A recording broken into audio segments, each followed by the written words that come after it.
ओम शांति। गणेश चतुर्थी की सभी भाई बहनों को बहुत बहुत हार्दिक बधाइयां हो। गणेश शिव के पुत्र, हम सब भी शिव के पुत्र हैं, शिव की संतानें हैं और वे हैं सर्वशक्तिवान। तो उन्होंने हमें भी शक्तियां दे दी हैं, हम भी बहुत शक्तिशाली हैं। जैसे गणेश के लिए 3 चीजें प्रसिद्ध हैं। वे बहुत बुद्धिमान हैं, बहुत शक्तिशाली हैं और विघ्नों को नष्ट करने वाले हैं, सिद्धिदाता भी हैं। हमें भी ये याद रखना है, हम भी ईश्वरीय बुद्धि से संपन्न हैं। स्वयं ज्ञान सागर शिव ने हमें सत्य ज्ञान देकर ईश्वरीय बुद्धि प्रदान कर दी है। तो हमारे पास श्रेष्ठ विवेक भी है, ईश्वरीय विवेक भी है और बाबा से बहुत सारे वरदान हमें मिले हैं। वे अविनाशी हैं तो हम सिद्धिदाता भी बन जाते हैं। उनसे हमें शक्तियां भी मिली हैं, विघ्नों को नष्ट करने की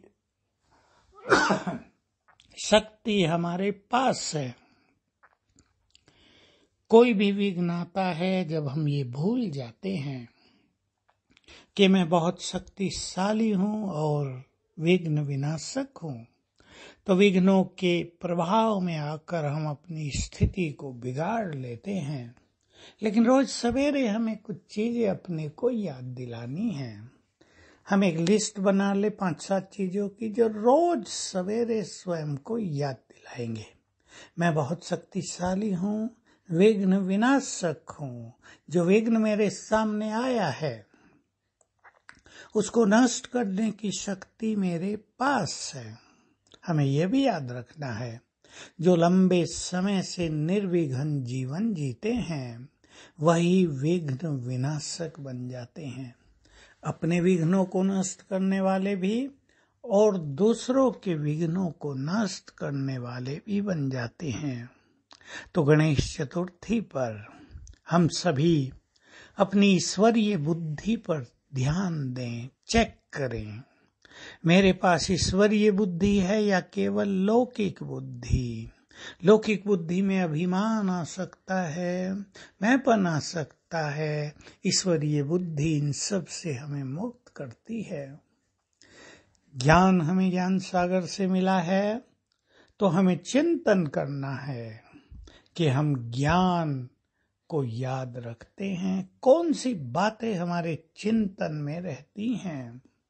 ज्ञान चिंतन करते हुए, ज्ञान का स्मरण करने से हमें दिव्य विवेक प्राप्त हो जाता है, हो जाएगा।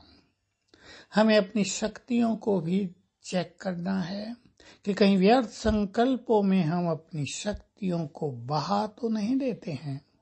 शक्तियां तो हमारे पास हैं, कहीं वो सो तो नहीं रही हैं। सोई हुई शक्तियों को हमें जगाना है मास्टर सर्वशक्तिवान की स्मृति से। और अच्छी तरह से आज चेक कर लें, हम विघ्न आने पर परेशान हो जाते हैं या अपनी स्थिति को स्थिर रखने में समर्थ होते हैं। इसमें सद्ज्ञान का प्रयोग भी और शक्तिशाली होने का अनुभव भी हमें बहुत मदद करता है। विघ्न तो आते हैं, सबके पास आते हैं, तन के भी आ जाते हैं, परिवार के भी आते हैं, बीमारियों के भी बहुत ज्यादा आते हैं, काम धंधों में पैसे के विघ्न और आजकल दुनिया में संबंधों के विघ्न सबसे भारी पड़ रहे हैं मनुष्य को, क्योंकि उसमें अपनापन होता है।